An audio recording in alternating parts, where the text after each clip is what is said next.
The United Kingdom's Ministry of Defense latest intelligence update on Ukraine, June 14, 2023. In the last 2 weeks, there has been an uptick in Russian tactical combat air sorties, especially over southern Ukraine. This has almost certainly been in response to reports of increased Ukrainian offensive operations, as the Russian aerospace forces attempt to support ground troops with airstrikes. Despite the uptick, Russian aerospace forces' daily sortie rate remains much lower than the peak of up to 300 daily missions early in the war.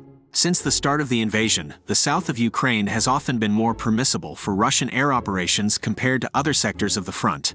Over the last year, Russian aerospace forces has increased its use of air-to-surface weapons, such as glide bombs, which allow attack aircraft to remain well away from their targets. The Air Force Command of Ukraine Armed Forces update. On the night of June 14, 2023, Russia launched a missile attack on military and infrastructure facilities of Ukraine with air and sea-based cruise missiles, as well as kamikaze attack drones. From the waters of the Black Sea, Russia launched 4 Caliber cruise missiles in the direction of Odessa. 3 missiles were shot down, 1 hit a civilian object. From the eastern coast of the Sea of Azov, Russia attacked with 10 Iranian attack drones Shahed 136 and 131 in the southeast direction. 9 shot down. From the Rostov region, Russia launched 6 Kh-22 air-launched cruise missiles from 4 Tu-22M3 long-range bombers. Donetsk region was hit. The Air Force of Ukraine destroyed 12 air targets during this night attack, 3 Caliber cruise missiles and 9 Iranian attack drones Shahed 136 and 131. The Institute for the Study of War Russian Offensive Campaign Assessment. Ukrainian forces continued counteroffensive operations in at least 3 directions and made gains on June 14. Ukrainian Deputy Defense Minister Hanna Maliar stated on June 14 that Ukrainian troops have advanced between 200 to 500 meters in unspecified sectors of the Bakhmut front and 300 to 350 meters in unspecified parts of the Zaporizhia direction. Russian military bloggers reported that Ukrainian forces are continuing counterattacks on the northwestern, northeastern, and southwestern outskirts of Bakhmut. Ukrainian and Russian sources additionally reported that fighting continued in western Donetsk Oblast, particularly around Makarivka, directly south of Velika Novosilka, and in western Zaporizhia Oblast south of Orikhiv. Russian military bloggers speculated that heavy rain and poor weather in southern Ukraine may have decreased the tempo of Ukrainian attacks, but Maliar emphasized that weather conditions do not always have an impact of Ukrainian offensive actions.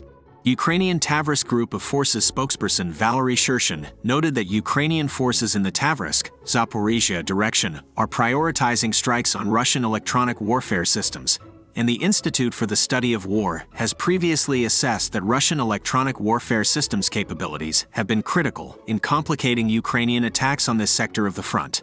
U.S. Deputy Pentagon Press Secretary Sabrina Singh affirmed the United States' commitment to partially replacing Ukrainian losses of the U.S.-provided equipment used in counteroffensive operations, but noted that there may not be a 1-for-1 replacement ratio.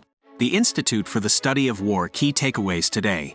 Russian sources claimed that Ukrainian forces struck a division of the 20th Combined Arms Army, Western Military District, near Kreminna, Luhansk Oblast, while they were waiting for the commander of the 20th CAA to give a speech, prompting typical discontent among military bloggers about Russian commanders. Russian sources disseminated conflicting reports about the condition of Russian Duma deputy and commander of the Chechen Rosgvardia branch, Adam Delimkonov, on June 14. Russian forces conducted missile and drone strikes across Ukraine on June 14. Russian forces conducted limited ground attacks in the Kupiansk direction and south of Kreminna. Ukrainian and Russian forces continued ground attacks in the Bakhmut area. Russian forces continued limited ground attacks on the Avdiivka-Donetsk city line. Ukrainian forces continued counteroffensive operations near the administrative border of Donetsk and Zaporizhia Oblasts, and reportedly made gains in this area as of June 14. Ukrainian forces continued limited ground attacks in western Zaporizhia Oblast on June 14. Satellite imagery suggests that Russian helicopters defending against Ukrainian counteroffensive operations in southern Ukraine are likely deployed to an airfield in Berdyansk, Zaporizhia Oblast.